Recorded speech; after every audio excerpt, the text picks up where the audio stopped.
2025 সালটা চলে গেল, বাঁচা গেল। আর 2026 সালটাও না সর্বনাশের বছর। এই বছরটায় অনেক আশা আকাঙ্ক্ষা বাঙালির, কিন্তু সর্বনাশের ভয়ও অনেক।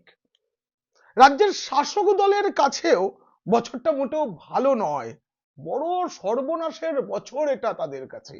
অনেক ভয়। মনে রাখবেন 2026 সালটা হয় শাসক দলের অথবা বাংলার মানুষের সর্বনাশের বছর।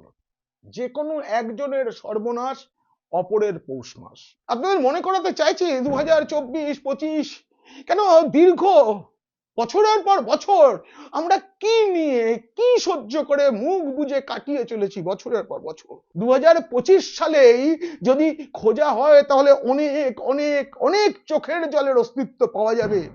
আমি জানি আপনাদের ভারাক্রান্ত মন সেগুলো আর শুনতে চাইছে না, তবু একটা বলতেই হবে, জানেন, একটা বলতেই হবে। এখন যে এসআইআর চলছে, ভাগ্যিস নির্বাচন কমিশন এসআইআরটা করলো, তা না হলে আমরা জানতে পারতাম না বছরের পর বছর আমাদের সঙ্গে অযোগ্যরা, অবৈধরা, অন্য দেশ থেকে আসা অনুপ্রবেশকারীরা আমাদের সঙ্গে আমাদের সরকার নির্বাচিত করত।